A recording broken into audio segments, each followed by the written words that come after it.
안녕하십니까. 이어서 경남 소식입니다. 최정호 국토교통부 장관 후보자가 김해 신공항에 대해 국무총리실에서 이를 검증할 경우 그 결과를 따르겠다고 밝혔습니다. 부울경 검증단은 김해 신공항 검증 결과를 이르면 다음 주 초 공식 발표하고 총리실 검증 절차 준비에 들어갈 계획입니다. 박선자 기자가 취재했습니다. 최정호 국토부 장관 후보자는 김해 신공항 건설 정책을 국무총리실에서 검증한다며 예단할 수 없지만 총리실 결정에 따르겠다고 말했습니다. 정부조직법 제18조 2항에 보면 일단 각 부처의 결정 자체를 중지 또는 취소할 수 있도록 되어 있습니다. 국무총리가 이를 중지하거나 취소할 경우에 이걸 수용해야 되겠죠. 정부조직법은 이제 법정 사항이기 때문에 거기에 해당이 된다면 그건 당연히 따라야 된다고 생각합니다. 알겠습니다. 또 김해 신공항 건설 계획에는 아무런 문제가 없다고 밝히면서도 곧 발표되는 부울경 검증단의 검증 결과가 제시되면 면밀히 살펴보겠다고 언급했습니다. 최 후보자가 2016년 6월 김해 신공항 건설 계획 발표 당시 국토부 차관을 지낸 만큼 앞으로 국토부의 인식 변화가 있을지 주목되는 대목입니다. 이에 대해 자유한국당 의원들은 이미 결정된 정책인데다 수십억 원이 투입된 상황에서 현 정부가 총선용으로 활용해 김해 신공항이 백지화가 될 경우 장관이 책임져야 한다고 주장했습니다. 만약에 장관 임명 후에 이런 배치된 결과가 나온다면 당시에 입지 선정을 주도한 주무차관으로서 당연히 책임져야 합니다. 그리고 장관으로서의 자격도 당연히 없어집니다. 책임지고 사퇴해야 됩니다. 최 후보자의 인사청문회 통과 결과에 관심이 집중되는 상황. 부울경 검증단은 김해 신공항 검증 결과를 이르면 다음 주 초 공식 발표하고 총리실 검증 절차 준비에 들어갈 계획입니다. KBS 뉴스 박선자입니다. 경상남도 교육청이 학생 인권 조례를 추진하면서 교권이 도전받을 수 있다는 우려가 가장 먼저 나왔는데요. 교육청이 이러한 우려도 해소하고 무너져가는 교권을 바로 세울 대책을 내놨습니다. 박상현 기자입니다. 학생은 장난친다며 선생님을 빗자루로 폭행하고 학부모는 자녀가 부당한 대우를 받았다며 선생님의 머리채를 잡고 흔듭니다. 경남 지역의 교권 침해 사례도 지난 2015년 이후 지난해 상반기까지 상위권에 오르고 있습니다. 특히 최근 학생 인권 조례 추진으로 교권에 대한 도전 우려가 커지면서 교육청이 교권 보호 대책을 내놓았습니다. 현장과 항상 소통하면서 현장 밀착형 교권 보호 정책을 추진해 나가겠습니다. 교권 보호 지원센터 개소는 교권 침해를 예방하고 피해 교원을 지원하기 위한 시작입니다. 교권 보호 지원센터는 변호사와 전문 상담사가 참여해 교권 침해 현장에서 법적 대응부터 심리 상담까지 담당하는 신속 대응팀을 운영합니다. 교육청은 또 현장을 찾아가는 교원 행복 버스와 교육감이 직접 교원을 만나는 타운홀 미팅, 교원 배상 책임 보험 확대를 추진합니다. 교원 단체들은 교권 보호 정책을 적극 지지하며 제도적 마련도 요청하고 있습니다. 이 법률적인 안정적인 지속적인 그 지원이 필요한데 조례 제정이라든지 이런 부분이 경남에서 뒷받침되면은 교육청은 교권 보호에 대한 수요가 많아지면 권역별로 지원센터를 설립하는 방안도 검토하고 있습니다. KBS 뉴스 박상현입니다. 소수 진보정당인 정의당 후보가 거대 집권 여당 더불어민주당의 후보를 상대로 창원 성산의 단일 후보가 됐습니다. 다른 후보들은 정치적 야합이라며 경계와 비난의 목소리를 높이고 있습니다. 김소영 기자입니다. 더불어민주당과 정의당의 창원 성산 국회의원 단일 후보는 정의당 여영국 후보로 결정됐습니다. 양당은 지난 24일부터 이틀 동안 여론조사 결과 여 후보가 민주당 권민호 후보를 앞섰다고 밝혔습니다. 단일화를 통해 확인한 창원 시민들의 뜨거운 열망을 그대로 받아안고 창원 시민의 명령 이후 본선 승리를 향해 나아가겠습니다. 권 후보는 직접 선관위에 사퇴서를 제출했습니다. 이에 따라 투표용지에 권민호 후보 이름 옆에는 사퇴가 표시됩니다. 앞서 각종 여론조사에서 정의당 여영국, 자유한국당 강기훈 두 후보는 오차범위한 초박빙을 이어가고 있습니다. 한국당 강기훈 후보는 단일화는 야합선거의 표본이라며 경계 수위를 높였습니다. 정의당은 자숙하고 반성해야 합니다. 보궐선거 있게 한 원인을 제공한 정의당이 과연 후보를 내는 것이 정당한 것입니까? 정의당과의 진보 단일화를 추진해온 민중당 손석형 후보는 강도 높게 비난했습니다. 여영국 후보는 여권 단일 후보인지 야권 단일 후보인지 밝혀야 합니다. 원탁 회의를 배신한 여영국 후보가 책임을 져야 합니다. 바른미래당도 민주당이 단일화로 경제정책 실패에 대한 책임을 회피한다고 비판했습니다. KBS 뉴스 김소영입니다. 보존 가치가 높아 1급 습지로 평가받는 창녕 대봉늪에 창녕군이 재해 예방 공사를 한다면서 심각한 훼손이 이루어지고 있습니다. 낙동강 유역환경청도 이 소규모 환경 영향 평가를 부실하게 검토해 마구잡이 공사를 방치했다는 비판이 나오고 있습니다. 이형관 기자입니다. 수천 그루의 버드나무가 자연 그대로 보존돼 지난 2014년 1등급 습지로 평가받은 태고의 원시림 창녕의 대봉늪입니다. 하지만 최근 버드나무들이 무분별하게 잘렸습니다. 토사도 어지럽게 널려 있습니다. 재해위험지구에 대봉늪이 포함되면서 창녕군의 제방 축조 공사로 습지가 망가진 겁니다. 제방 축조 공사 현장이 아닌 습지에도 포크레인이 지나간 흔적이 있고 이처럼 기름때가 곳곳에 심하게 묻어 있습니다. 사업 전 소규모 환경 영향 평가는 부실하게 이루어졌습니다. 제방이 대봉늪을 가로지르지만 창녕군은 환경 영향 평가를 하면서 공사 입지가 타당한지조차 검토하지 않았습니다.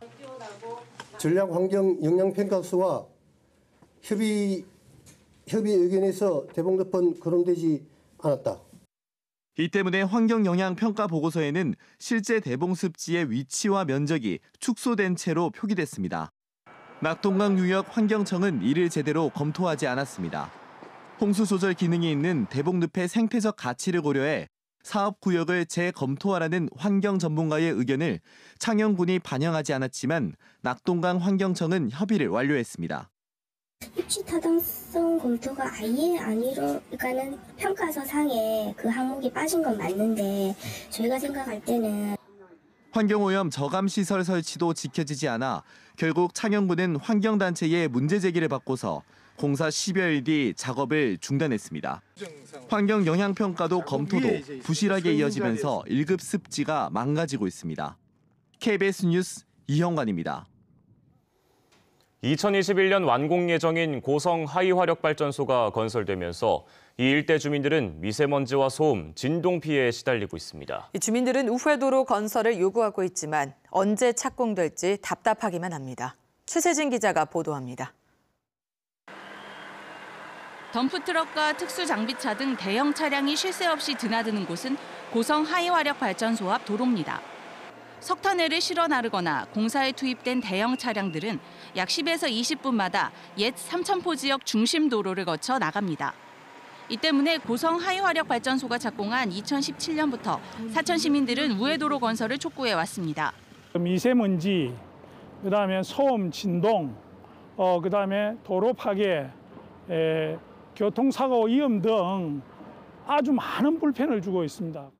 사천시와 주민들이 계획한 우회도로는 옛 삼천포 시내를 통과하지 않는 4.3km의 4차선 도로. 약 759억 원으로 예상되는 공사 비용 가운데 사천시는 보상비 약 400억 원은 사천시가, 나머지 공사비 358억 원은 발전소 측이 부담하기를 주장하고 있습니다. 이게 좁혀지지 않는 부분이 지금 이제 공사비가 너무 많다. 부담을 그만큼 하기 힘들다. 2015년부터 12차례나 협상을 했지만 비용 분담 문제는 여전히 난항을 겪고 있습니다. 고성 하이화력발전소 1, 2호기는 오는 2021년 준공 예정입니다. 하지만 발전소 우회도로는 아직 첫 삽을 뜨지도 못했습니다. 앞으로도 계속 이제 TF에서 이 문제를 사천시하고 계속 논의를 진행하였으면 하는 게 생각입니다. 사천시는 올해 우회도로 실시 설계비 12억 원을 책정했지만 공사로 이어질 수 있을지는 미지수입니다. KBS 뉴스 최세진입니다.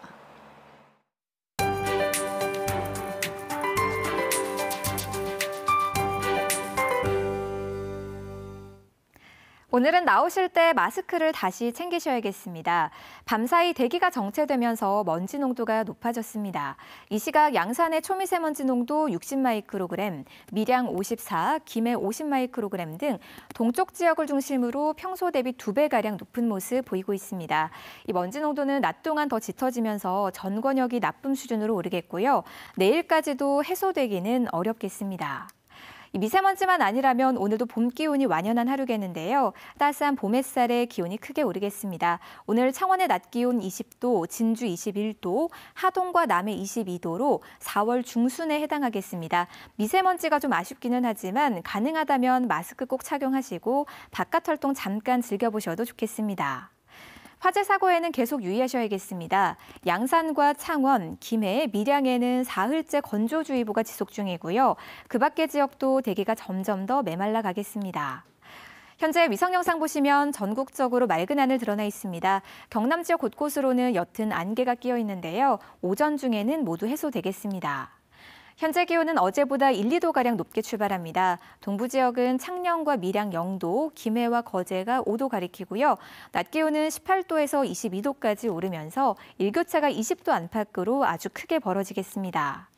경남 서부 지역은 현재 기온 거창 0도, 남해 10도로 어제보다 최고 7도가량이나 높게 출발하고요. 낮 기온은 21도 안팎까지 크게 오르겠습니다. 오늘 해상에도 종일 맑은 하늘이 드러나겠고요. 물결은 모든 해상에서 잔잔하게 일겠습니다. 모레 목요일까지는 평년보다 많이 포근한 날씨가 이어지다가 금요일부터 기온이 내림세로 돌아서겠습니다. 기상정보였습니다. 마산항 활성화를 위해 창원시는 컨테이너 화물 유치 지원 심의위원회를 개최하고 국제 물류에 보조금을 주기로 의결했습니다. 한국은행은 대학생들이 참여하는 통화정책 경시대회를 열기로 하고 경남, 부산, 울산 예선 참가 접수를 5월 말까지 받습니다. 경상남도 노사민정실무협의회는 지난 22일 올해 1차 회의를 개최해 현안을 논의하고 상생협력 공동실천선언을 채택했습니다. 창원 국가산업단지 공장장협의회는 효성중공업 김인길 전무의 회장 연임을 결정하고 스마트 산단 프로젝트 등을 논의했습니다. 4.3 국회의원 보궐선거 통영고성 KBS 초청 후보자 토론회가 오늘 저녁 7시 반부터 50분 동안 KBS 1TV를 통해 방송됩니다. 통영고성 보궐선거에서 처음 열리는 오늘 토론회는 KBS의 초청으로 더불어민주당 양문석, 자유한국당 정점식 두 후보가 나섭니다. 후보자들은 통영고성의 조선산업 침체 극복 공약과 자질 검증 등으로 열띤 토론을 벌일 예정입니다. 통영과 거제시 등이 고용위기 지역 지정 연장을 신청한 가운데 고용노동부가 어제 현장 실사를 벌였습니다. 고용노동부 현장 실사팀은 어제 경남도청을 찾아 고용위기 지역 지정 연장 또는 신규를 신청한 경남 8개 시군 관계자와 간담회를 열고 객관적인 고용 지표를 기준으로 심사를 하겠다고 밝혔습니다. 고용위기 지역 지정이 다음 달 만료되면 사업주 고용 유지와 직업 훈련 등 정부의 각종 지원 사업이 중단됩니다. 경남지방병무청과 해군이 어제 해군교육사령부 대연병장에서 1,400여 명의 입영장정과 가족 등 5천여 명이 참석한 가운데 올해 첫 해군 입영문화제를 열었습니다.